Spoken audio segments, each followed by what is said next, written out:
할렐루야. 아멘. 오늘은 데살로니가전서 5번째 시간입니다. 오늘은 데살로니가전서 2장 1절로 4절 말씀을 통해서 복음을 전하는 바울의 심정이라는 제목을 함께 말씀의 은혜를 나누려고 합니다. 바울은 오늘 2장 1절에서 그가 지금까지 가진 역경과 고난 가운데서도 데살로니가에 들어가서 그곳에 복음의 씨를 뿌린 일에 대해서 결코 헛된 일이 아니었음을 누구보다 데살로니가 교회 성도들이 잘 알 것이다, 이렇게 말씀해 주고 있어요. 그들이 바울이 이 같은 모험적인 복음의 전파로 인해서 주님을 영접하게 됐고, 그들 자신이 많은 고난을 받으면서 복음을 확장시키고 있기 때문에 그랬던 거예요. 그러면 복음을 위해서 받은 고난이 어떤 것일까? 바울은 2절에서 오늘 말합니다. 데살로니가 교회에 전한 복음은 어떤 부정이나 어떤 회개 이런 것들을 통해서 이 간사함 이런 것들로 인해서 나온 것이 아니라, 바울은 그 증거로 복음을 위해서 빌립보에서 받은 그 자신의 고난, 그것을 데살로니가 교회 성도들이 다 알고 있다. 내가 이 빌립보에서 얼마나 어려운 가운데 이 복음을 전했고 한 것들을 데살로니가 교회들이 지금 다 알고 있는 상태다. 그러면서 바울과 실라가 빌립보에서 귀신 들려 점치는 여종을 고쳐주는 일, 그리고 그로 인해서 돈 벌 수밖에 돈을 벌 수 없게 된 그 주인에 의해서 이상한 풍속을 전한다, 이렇게 고소해가지고 매맞고 감옥에 갇히고 이런 일이 있었다. 그리고 바울이 옥에서 풀려 나온 후에 곧장 데살로니가 와서 여기에서 담대하게 복음을 또 전함으로 데살로니가에 교회가 지금 세워지게 됐다. 이것을 데살로니가 교회들이 다 안다는 거예요. 바울이요, 복음으로 생명의 도리를 전하는 일에 열심히 했어요. 정말로 복음 전하는 거에 생명을 바쳤어요. 아주 그렇게 했는데 그 자신은 사실 견디기 어려운 무거운 십자가를 지고 했던 거예요. 복음은요, 그 복음을 듣는 자들에게 생명과 큰 기쁨과 축복을 주는 만큼 이 전하는 사람들은 그만큼 고난이 따른다는 거예요. 그래서 우리가 복음을 전하면 사람들이 그냥 그대로 받아들이면 참 좋은데, 받아들이고 또 엉뚱한 소리들 해가면서 한단 말이죠. 그게 고난이야. 그것들이 손가락질이 괜히 자기한테 잘못한 하기도 없는데. 바울은 디모데에게 그럽니다. 말합니다. 복음과 함께 고난을 받아라. 복음은 고난을 항상 같이 따르는 거죠. 성경을 보면, 구약 성경이나 신약 성경이나 보면 평안하고 안일하고 부유한 생활을 하는 중에 복음을 전한 일꾼이 없다. 하나님의 복음 전하는 사람이 없어. 다 어려움 중에 전했다는 거야. 주님은 산상보훈에서 이 의를 위하여 핍박을 받은 자는 복이 있다고 했어요.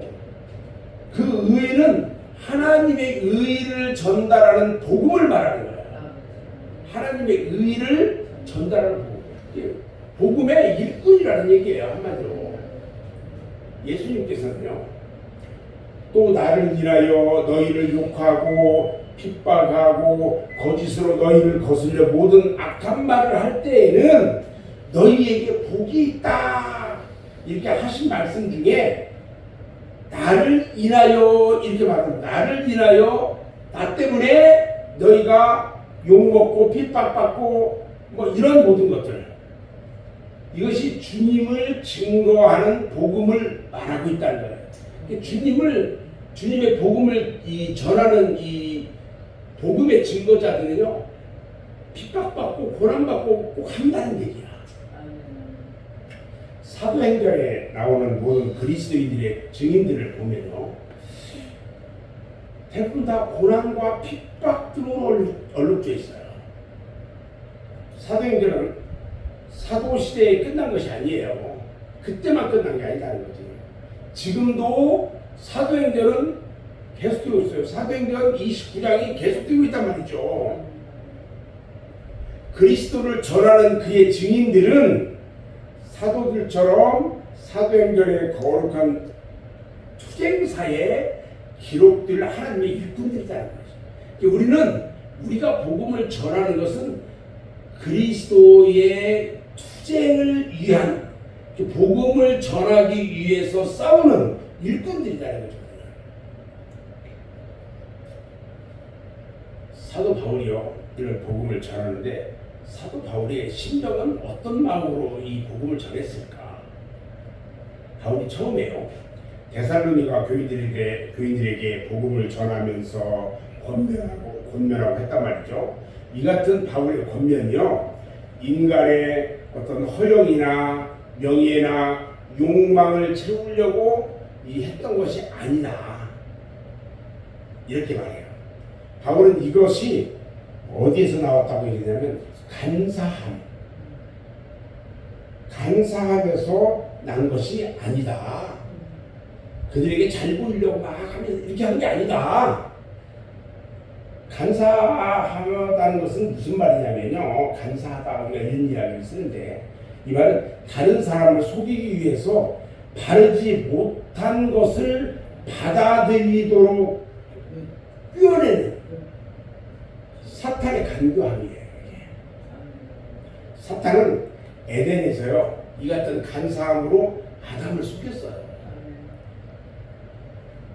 바울은 간사한 것이 아니라 그의 생명을 구원하려는 뜨거운 사랑, 그 뜨거운 사랑 가운데 생명을 다하고 그들에게 복음을 전하고 생명의 길을 권면했다는 거예요. 생명의 길을 권면했다. 적어도 사람들이 가서 권면하면서 이 사람들 좋은 말만 해가면서 간사하게 부정하게 이렇게 하지 않았다.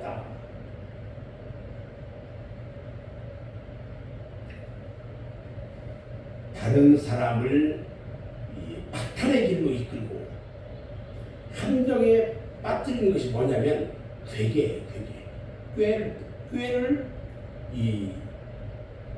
그 사람한테 부리는 거야. 거짓으로. 사탄이요, 이 괴계에 능한 게 사탄이야. 사탄.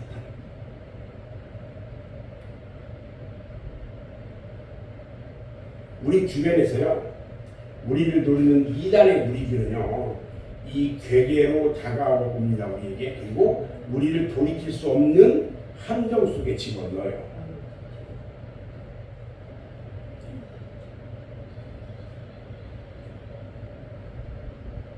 사도 바울이요, 자신이 그들에게 복음을 전하게 된 일에 대해서 4절에서 말합니다. 오직 하나님의 옳게 여기심을 입어 복음 전할 부탁을 받았다 그랬습니다. 옳게 여긴다는 말의 원어의 뜻은 무슨 말이냐면요, 금이나 은을 연단할 때 사용되는 말이 옳게 여긴다. 제대로 금 같은 것은 보면은 순금, 이런 정금, 이런 것들, 이런 표현을 쓰잖아요. 시험을 통해서 그 진가를 알아내는 의미, 이런 의미예요. 원어가 원래. 바울이 복음의 사역자로 쓰임 받기까지 그 어려운 시험들을 통해서 복음의 사역자의 진가로 인정받은 거다. 그가요, 예수 믿는 자들을 잡아서 거기 가두기 위해서 다메섹으로 갑니다. 다메섹으로 가는 길목에서 주님을 만나고 회개한 이후부터 그가 걸어온 발자취는요, 복음의 일꾼으로 하나님의 인정을 받기에 충분했어요. 그가 유대교인으로 있을 때는 그리스도를 핍박했지만 주님을 만나고 난 이후에 그가 걸어왔던 그 많은 고통과 환난, 주님을 만난 자로서의 거듭난 삶, 성령 받은 자의 모습. 그래서 바울은 이 복음을 전하는 사역자로서의 부탁을 받았다고 감히 자신 있게 이야기하고 있다는 거죠. 이에 대해서 주님은 다메섹 성에 거주하는 아나니아에게 바울에 대해서 말합니다. 뭐라고 말하냐? 가라! 이 사람은 내 이름을 이방인과 임금들과 이스라엘 자손들 앞에 전하기 위해 택한 나의 글이다. 택한 나의 글이에요.